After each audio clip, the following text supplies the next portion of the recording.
നമസ്കാരം. ഏറ്റുമാനൂർ നീർക്കാട് മീനച്ചിലാറിൽ ചാടി ജീവനൊടുക്കിയ അമ്മയുടെയും മക്കളുടെയും സംസ്കാരം പൂർത്തിയായി. ദുഃഖസാന്ദ്രമായ അന്തരീക്ഷത്തിലാണ് നാട് അമ്മയെയും 2 പിഞ്ചുമക്കളെയും അവസാനമായി യാത്രയാക്കിയത്. ഏറ്റുമാനൂരിലെ ഷൈനിക്കും മക്കൾക്കും മരണശേഷം പോലും ലഭിക്കാതെ പോയ നീതി ജിസ്മോളുടെ കാര്യത്തിൽ ലഭിച്ചുവെന്ന് പറയേണ്ടി വരും. കാരണം ജീവിതകാലത്ത് പീഡനങ്ങൾ ഏറ്റുവാങ്ങേണ്ടി വന്ന ഭർത്താവിന്റെ ഇടവകയിൽ അന്ത്യവിശ്രമം കൊള്ളുന്നതിന് പകരം സ്വന്തം ഇടവകയിലെ പള്ളിയിലായിരുന്നു ജിസ്മോൾക്കും മക്കൾക്കും അന്ത്യവിശ്രമം. ജിസ്മോളുടെ ഇടവക പള്ളിയായ ചെറുകര സെന്റ് മേരീസ് ക്നാനായ പള്ളിയിലെ ഒരേ ഖബറിലാണ് 3 പേരുടെയും സംസ്കാരം നടന്നത്.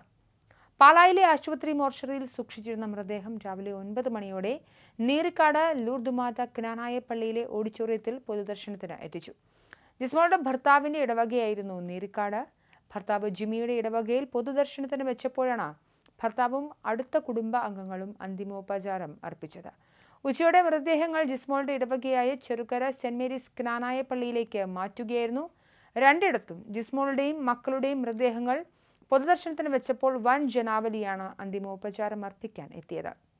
ബാർ അസോസിയേഷൻ പ്രതിനിധികളടക്കം അന്തിമോപചാരം അർപ്പിക്കാൻ എത്തിയിരുന്നു. സംഭവിച്ച ദുരന്തത്തിന്റെ ആഘാതത്തിലായിരുന്നു ഇടവക അംഗങ്ങൾ മുഴുവനും. ഷൈനിയും മക്കളും ആത്മഹത്യ ചെയ്യുന്നതിന്റെ ഞെട്ടൽ മാറുന്നതിന് മുൻപാണ് 3 ജീവനുകൾ പൊലിഞ്ഞ മറ്റൊരു ദുരന്തവും ഉണ്ടായത്. മുത്തോലി മുൻ പഞ്ചായത്ത് പ്രസിഡന്റും അഭിഭാഷകയുമായിരുന്നു ജിസ്മോൾ. ജിസ്മോളുടെ മരണത്തിൽ ഭർത്തൃവീട്ടുകാർക്കെതിരെ പോലീസിൽ മൊഴി നൽകി ജിസ്മോളുടെ കുടുംബവും രംഗത്ത് വന്നു. വരും ദിവസങ്ങളിൽ ഈ മൊഴിയുടെ അടിസ്ഥാനത്തിൽ പോലീസ് അന്വേഷണം നടക്കും. ജിസ്മോൾ നിറത്തിന്റെയും പണത്തിന്റെയും പേരിൽ ഭർത്തൃവീട്ടിൽ ക്രൂരമായ പീഡനം നേരിട്ടിരുന്നുവെന്ന് സഹോദരൻ ജിറ്റു തോമസ് ഏറ്റുമാനൂർ പോലീസിൽ പരാതി നൽകിയിട്ടുണ്ട്. ഭർത്താവ് ജിമ്മി പലപ്പോഴും പണത്തിന്റെ പേരിൽ ജിസ്മോളെ ക്രൂരമായി പീഡിപ്പിച്ചുവെന്നും വീട്ടുകാർ പോലീസിനോട് പറഞ്ഞു. മകളുടെ തലയിലും ശരീരത്തിലും ജിമ്മി മർദ്ദിച്ച പാട് കണ്ടിട്ടുണ്ടെന്നും പിതാവ് പറഞ്ഞു. അമ്മായിയമ്മയിൽ നിന്നും ഭർത്തൃ സഹോദരിൽ നിന്നുമാണ് അതിക്രൂര പീഡനങ്ങൾ ജിസ്മോൾ നേരിടേണ്ടി വന്നത്.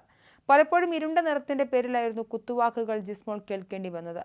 ജിമ്മി ജിസ്മോളുടെ ഫോൺ വാങ്ങിവെച്ചിരുന്നതായി സംശയിക്കുന്നതായും പിതാവ് പറയുന്നു. മരിക്കുന്നതിന് 2 ദിവസം മുൻപ് മുതൽ വീട്ടുകാർ ഫോണിൽ ബന്ധപ്പെടാൻ ശ്രമിച്ചു. എന്നാൽ ഫോണിൽ ബന്ധപ്പെടാൻ കഴിഞ്ഞിരുന്നില്ലെന്നും വീട്ടുകാർ പോലീസിനോട് പറഞ്ഞു. പലതവണ ജിസ്മോൾ ഭർത്തൃവീട്ടിൽ കൂട്ടിക്കൊണ്ടുവരാൻ തങ്ങൾ ശ്രമിച്ചിരുന്നുവെന്നും സഹോദരനും മൊഴി നൽകിയിട്ടുണ്ട്. ജിസ്മോളുടെ മരണത്തിൽ ഭർത്തൃവീട്ടുകാർക്കെതിരെ ഗുരുതര ആരോപണവുമായാണ് കുടുംബം രംഗത്തെത്തിയിരിക്കുന്നത്. കഴിഞ്ഞ കുറച്ചു നാളുകളായി ഭർത്താവ് ജിമ്മിയുടെ വീട്ടിൽ ജിസ്മോൾ അനുഭവിച്ചത് കടുത്ത മാനസിക പീഡനമാണെന്നും അച്ഛനും സഹോദരനും പറയുന്നുണ്ട്. എന്നാൽ പെട്ടെന്നുള്ള ആത്മഹത്യയിലേക്ക് നയിച്ചത് എന്താണെന്ന് കുടുംബത്തിനും വ്യക്തതയില്ല. മരിക്കുന്നതിന് മുൻപുള്ള ദിവസങ്ങളിൽ വീട്ടിൽ ചിലത് സംഭവിച്ചതായി കുടുംബം സംശയിക്കുന്നുണ്ട്. ഇതെന്താണെന്ന് കണ്ടുപിടിക്കണമെന്നാണ് കുടുംബം ആവശ്യപ്പെടുന്നത്. ഭർത്തൃമാതാവും മൂത്ത സഹോദരിയും മകളെ മാനസികമായി നിരന്തരം ഉപദ്രവിച്ചിരുന്നതായി ജിസ്മോളുടെ പിതാവും പറയുന്നുണ്ട്. പല പ്രശ്നങ്ങളുണ്ടായപ്പോഴും ജിസ്മോൾ തുറന്നു പറഞ്ഞിരുന്നില്ല. മകളുടെ ശരീരത്തിൽ മർദ്ദിച്ചതിന്റെ പാടുകൾ കണ്ടിട്ടുണ്ട്.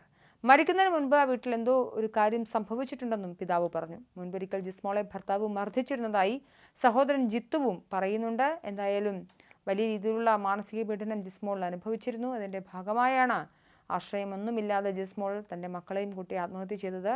എന്തായാലും ജിസ്മോൾക്ക് നാടിൻ്റെ അന്തിമോപചാരം അർപ്പിച്ചു കഴിഞ്ഞു.